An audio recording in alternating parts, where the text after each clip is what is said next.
The cameras rolled, lights hot and unblinking. This was no ordinary program. Millions across Africa, America, Europe, and beyond had tuned in. Some sat in churches, some at home, others in bars and community halls. It was billed as the impossible dialogue. On one side of the stage, Bishop T.D. Jakes, the towering preacher, author, and cultural voice whose sermons had filled stadiums.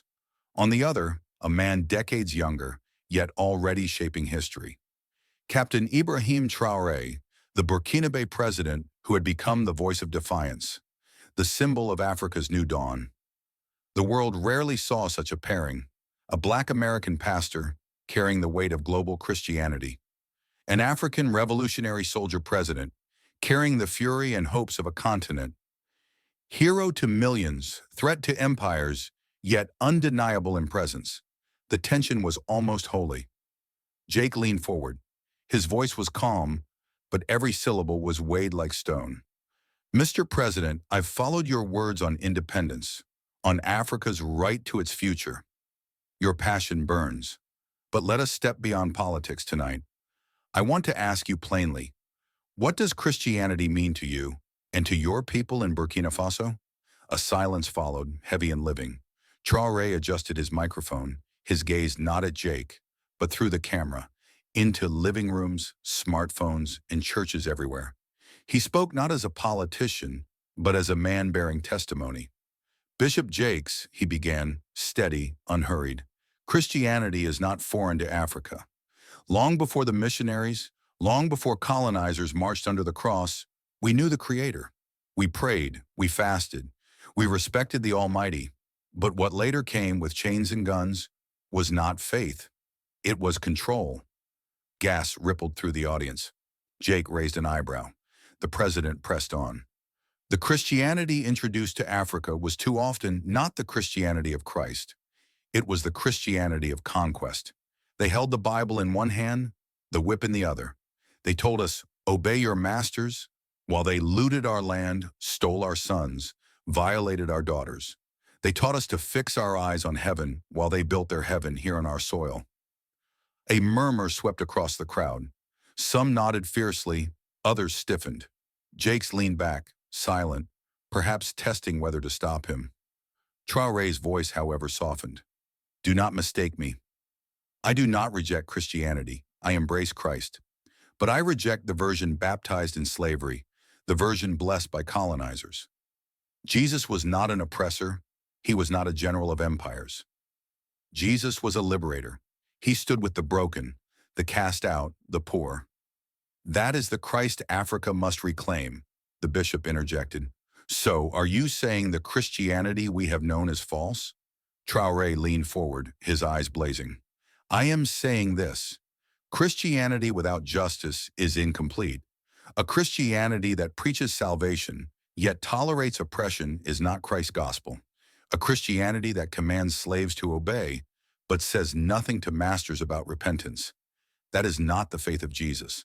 Africa must rise not only politically, but spiritually. We must break chains, not only on our land, but in our minds.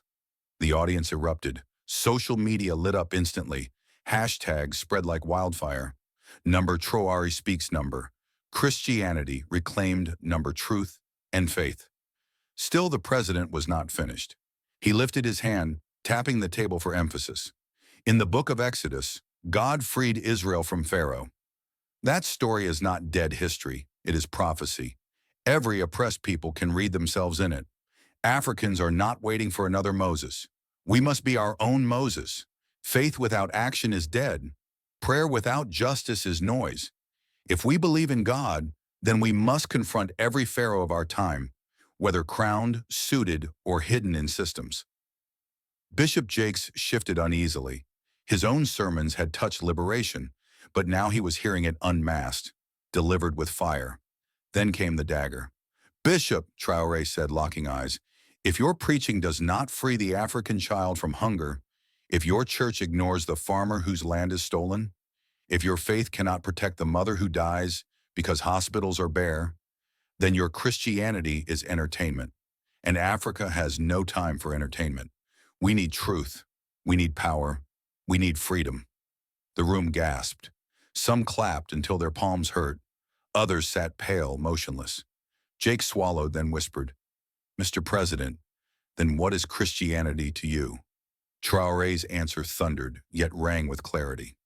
Christianity is not about cathedrals, not titles, not preachers living in wealth while their flocks starve. Christianity is the courage of truth, the demand for justice, the power of love. Strip those away and what remains is not Christ. Faces of the audience appeared on screen. Some wept, some shook their heads. Across continents, pastors and bishops scrambled to prepare their rebuttals. Yet none could deny that history was being made. Traore pressed further.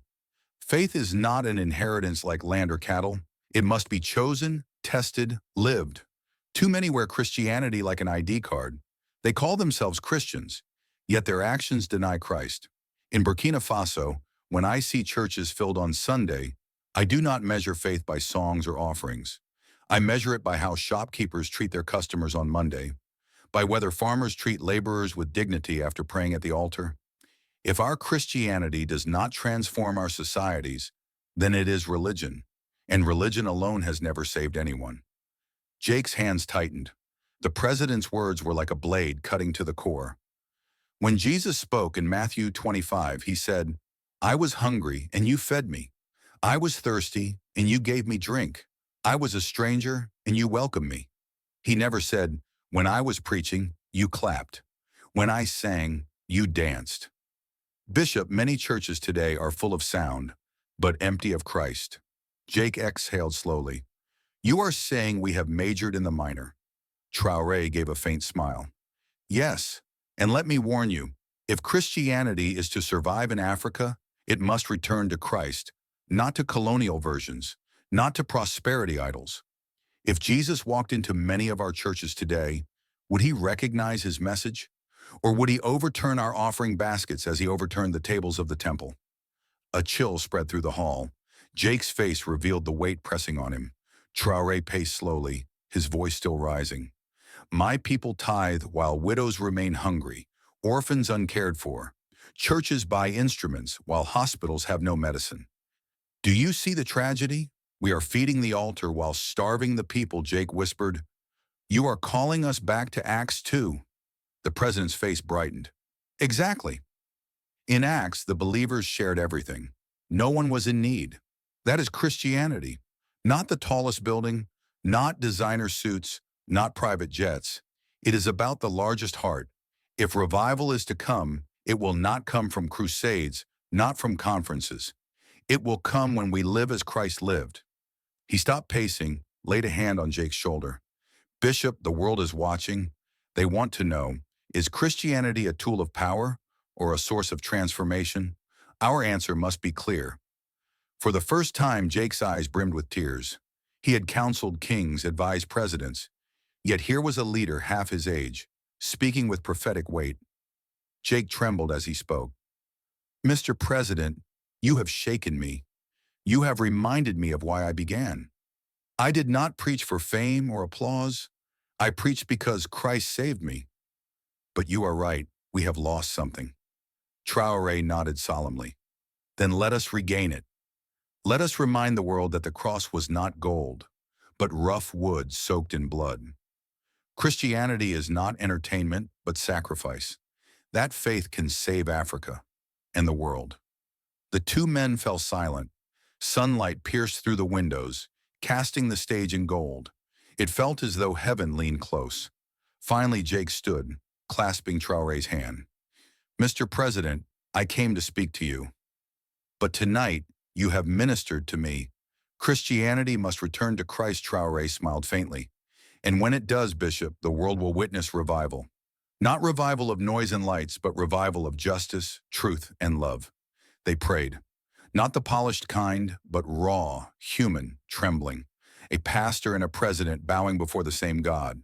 No stage show, no theatrics, just truth. When they rose, Jake whispered, "You have changed my vision of Christianity." Traore replied gently, "Not I, Bishop. Christ has the cameras cut to commercial."